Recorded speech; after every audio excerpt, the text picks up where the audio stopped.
If you picture the beginning of the universe, you probably imagine a swirling storm of matter or a massive explosion of light and heat. But the ancient Greeks saw it differently. The word chaos originally meant something else entirely. It translates closer to a yawning gap or an absolute dimensionless emptiness. Around 700 BCE, shepherd poets claiming divine inspiration from the Muses began recording the oral traditions of this origin.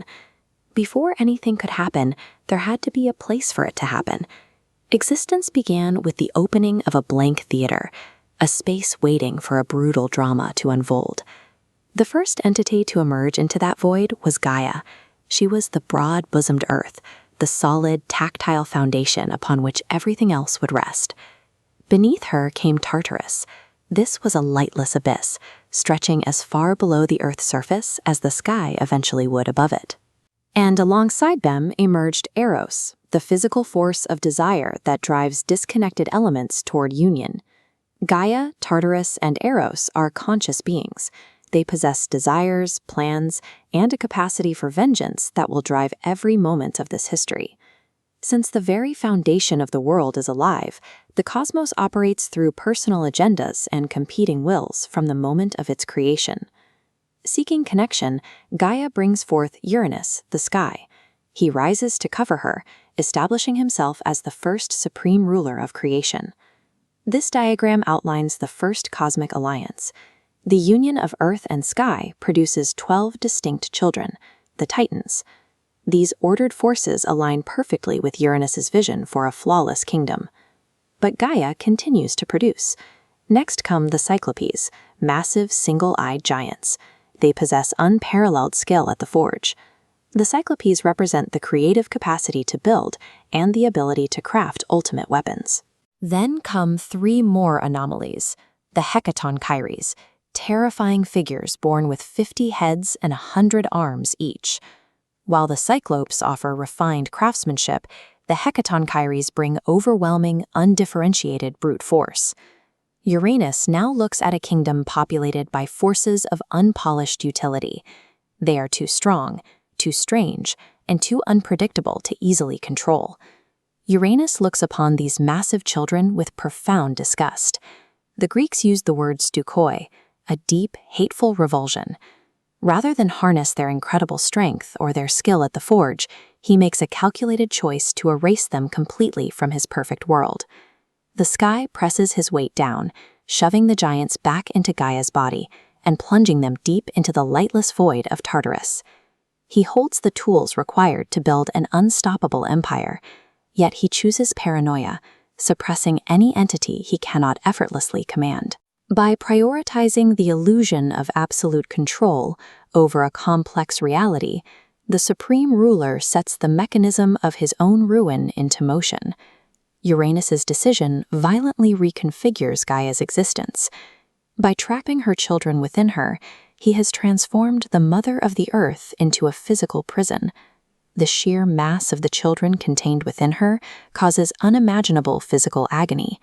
The earth literally buckles under the pressure of holding them down. That physical pain soon hardens into a cold political calculation. Gaia begins plotting the violent overthrow of her husband. She fashions a massive sickle out of gray adamantine, a substance harder than any known metal, and presents it to her Titan children, asking which of them will strike their father. Uranus's absolute demand for submission creates the very pressure that forces the Earth to manufacture a weapon against him. Presented with the blade, the Titans hesitate. Almost all of them recoil, terrified of the sky's absolute authority. But the youngest Titan steps forward. Cronus, driven by fierce ambition, takes the adamantine sickle. When night falls and Uranus descends to lie with Gaia, Cronus is waiting. He strikes from the shadows, severing his father's power with a single brutal swing. The severed flesh falls away, and the spilled blood rains down upon the earth and sea. From those droplets, new life violently takes shape. Monsters, giants, and ancient spirits of vengeance. The reign of the sky is permanently severed. Uranus lost his throne the moment he locked away his children in the dark, proving that rulers who rely on terror and suppression are destined to be In the mythological timeline of early Greece, humanity lived through a golden age, an era defined by peace, harmony, and an existence entirely free from mortal toil. But high above the earth on Mount Olympus, the divine reality was vastly different. The ruler of the cosmos, Cronus, did not build the universe. He was an illegitimate usurper occupying a stolen throne. He seized power through a brutal ambush. Waiting for his father, Uranus, to descend, Cronus took an adamantine sickle and violently castrated him. The physical atmosphere mortals breathe is the mythological scar of that attack. In his agony, Uranus withdrew forever, literally severing the sky from the earth. The coup had immediate consequences. Where the mutilated king's blood hit the earth, new creatures sprang into existence, the Furies, ancient spirits of vengeance who punish crimes within families. And along with the blood came a curse. Uranus delivered a prophecy to his son. Cronus would suffer the exact same fate, destined to be overthrown by his own future child. To the ancient Greeks, destiny, Moira, is an absolute force. Having foreknowledge of the future does not grant you the power to avoid it. It merely traps you in the anxiety of knowing what is coming. So the supreme ruler of the universe spends his reign gripped by paranoia, waiting for a betrayal he believes is inescapable. Cronus attempts to solve a metaphysical threat with a physical strategy.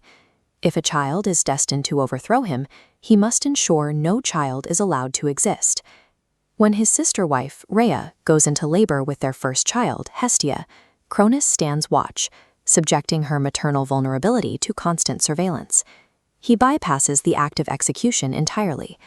The moment Hestia is born, Cronus takes the infant and swallows her whole.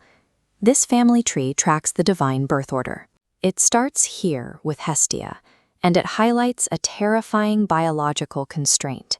These gods are immortal. Because the swallowed child cannot die, she remains trapped, fully alive, in the absolute darkness of her father's stomach. This atrocity repeats without hesitation. With every subsequent pregnancy, a child is delivered and immediately consumed. Demeter, Hera, Hades, Poseidon. Cronus treats this systematic violence as a successful defense of his throne. In reality, he is radicalizing his queen, manufacturing the intense hatred required to dismantle his rule. Inside the cosmic ruler, the 5 swallowed siblings exist in a state of claustrophobic horror, conscious, suffocating, and entirely helpless. But because they are divine, they continue to mature. With each passing year, their inherent power and their fury compound in the dark. Outwardly, Cronus projects supreme, unshakable authority to the cosmos. Inwardly, a literal rebellion is gestating within his own anatomy. Above them, Rhea is forced to endure the complete cycle of hope and profound loss 5 separate times, watched closely by the tyrant who disposes of her children. By hoarding his enemies internally, Cronus has transformed his body into a walking prison. When his downfall arrives, it will literally tear him apart from the inside out. Rhea reaches her breaking point during her 6th pregnancy. The trauma of losing 5 children hardens into a precise strategy for survival. She seeks aid from her mother, Gaia, the Earth. Gaia operates as a permanent revolutionary force in Greek myth, reliably arming the oppressed against the ruling tyrant. Together, they orchestrate a covert conspiracy. Rhea travels across the sea to give birth, hiding her newborn son Zeus in a secret, heavily guarded cave on the island of Crete. To deceive her husband, Rhea finds the omphalos, a heavy, massive stone, and wraps it tightly in swaddling clothes to perfectly mimic the shape and weight of a newborn baby. A tyrant's most fatal blind spot is assuming that submission is endless. Cronus's absolute cruelty has turned his closest ally into the architect of his destruction. Rhea returns to Mount Olympus and presents the disguised stone to Cronus, fully aware that discovery means death for her final child. But Cronus does not inspect the bundle. His paranoia has devolved into a compulsive hunger that entirely blinds his judgment. He snatches the offering and acts in an unthinking frenzy. He swallows the rock whole, falsely convinced he has finally secured his eternal reign.